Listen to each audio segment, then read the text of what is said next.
My name is W. Clement Stone. As General Manager of the Napoleon Hill Associates, it is my privilege to introduce you to Napoleon Hill. How do you do? I'm very happy to have this personal visit with you. Won't you be seated, please? And now, may I request that you forget all your problems and just relax while I bring you the master key with which you may unlock the door to any opportunity that your mind can conceive. The master key consists of 17 principles, the first of which is definiteness of purpose. Right here at the beginning of our visit, I'm going to make you a promise. If you will decide definitely what you want most during your entire lifetime and write it down on paper so that I can read it, I will give you the master key with which you may open the door to the attainment of your desires, whatever they may be. The exact moment when I will deliver this master key to you will depend entirely upon when you are ready to receive it. This is the first of 13 messages that I will deliver to you. Now, in each message, I will describe the master key in terms that you will understand, if you are ready to understand. And now I shall give you the first cue as to the nature of the great master key which has been responsible for all the great successes in every calling, in every part of the world. Please listen carefully to what I have to say, because you may discover the secret of the master key in this first visit. You may get your first cue as to the nature of the great master key when I tell you that psychologists have discovered a natural law which is the very foundation of all personal successes. And I can describe it to you in one short sentence so you can understand it. Whatever the mind can conceive and believe, the mind can achieve. Isn't that a profound statement? You will notice that it says nothing about the need for education, but simply that whatever your mind can conceive and believe, your mind can achieve.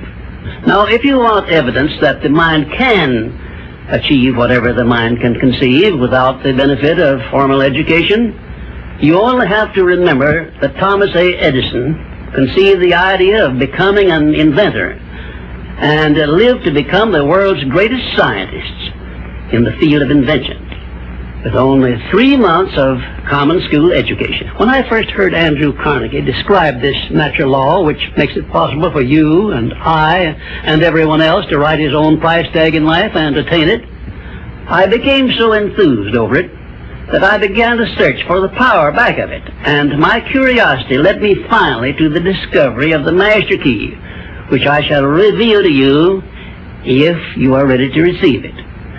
My search led me to the study of the spiritual forces with which all of us are blessed. And it was in this field that I came upon a clue which has enabled me to help millions of people to find their earthly destinies. I want to describe my discovery in the simplest terms possible, because it will reveal to you why it is true that whatever the mind can conceive and believe, the mind can achieve, regardless of how many times you may have failed in the past or how lofty your aims and hopes may be. I caught my first fleeting glimpse of the profound law which provides the means by which we may choose our own purpose in life and attain it, while I was being coached by Andrew Carnegie during the organization of the Science of Success philosophy. I had just finished telling Mr. Carnegie that I feared he had chosen the wrong person to give the world the first practical philosophy of personal success because of my youth, my lack of education, and my lack of finances. Well, at this point, Mr. Carnegie delivered a lecture that I shall never forget, because it changed my entire life and paved the way for my helping to change the lives of millions of people, some of them not yet born. Let me call your attention to a great power which is under your control, said Mr. Carnegie, a power which is greater than poverty, greater than the lack of education, greater than all of your fears and superstitions combined. It is the power to take possession of your own mind and direct it to whatever ends you may desire. This profound power, Mr. Carnegie continued, is the gift of the Creator, and it must have been considered the greatest of all of his gifts to man, because it is the only thing over which man has the complete and unchallengeable right of control and direction. When you speak of your poverty and lack of education, Mr. Carnegie explained, you are simply directing your mind power to attract these undesirable circumstances, because it is true that whatever your mind feeds upon, your mind attracts to you. Now you see why it is important that you recognize that all success begins with definiteness of purpose, with a clear picture in your mind of precisely what you want from life.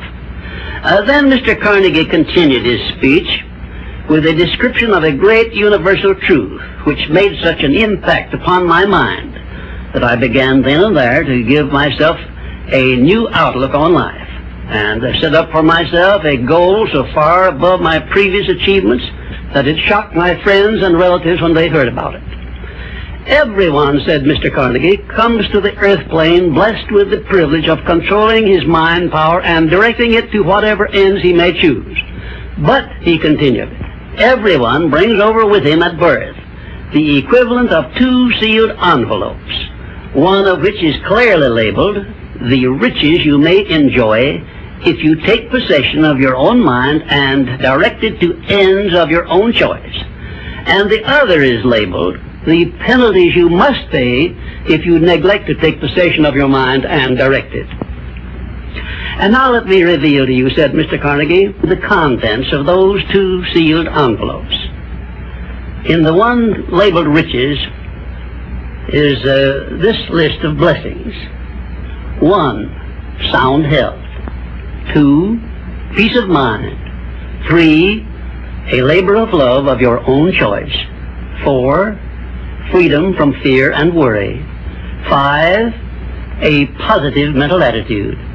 6, material riches of your own choice and quantity. In the sealed envelope labeled penalties, Mr. Carnegie continued, is this list of the prices one must pay for neglecting to take possession of his own mind. 1, ill health. 2, fear and worry. 3, indecision and doubt. 4, frustration and discouragement throughout life. 5, poverty and want. 6, and a whole flock of evils consisting of envy, greed, jealousy, anger, hatred, and superstition. Now, my mission in life is to help you and everyone who needs my help to open up and use the contents of the sealed envelope labeled riches. And the starting point from which you must take off if you wish to write your own ticket from here on out for the remainder of your life, I will describe for you in these simple instructions. 1, procure a neat pocket-sized notebook, or something on the order of this one here, loose leaf affair. And on page 1, write down a clear description of your major desire in life, the one circumstance or position or thing which you will be willing to accept as your idea of success. And remember before you begin writing that your only limitations are those which you set up in your own mind or permit others to set up for you. And 2, on page 2 of your notebook, write down a clear statement of precisely what you intend to give in return for that which you desire from life. And then start in right where you stand now to begin giving. And 3, memorize both of your statements, what you desire and what you intend to give in return for it, and repeat them at least a dozen times daily. And always end your statements with this expression of gratitude for the blessings with which you were gifted at birth. I ask not, O divine providence, for more riches, but more wisdom with which to accept and use wisely the riches I received at birth in the form of the power to control and direct my mind to whatever ends I desire. If you are not too successful or self-satisfied to accept and express this profound prayer, if you accept it and express it in the same spirit of humble sincerity in which I pass it on to you, a new and a better world will reveal itself to you.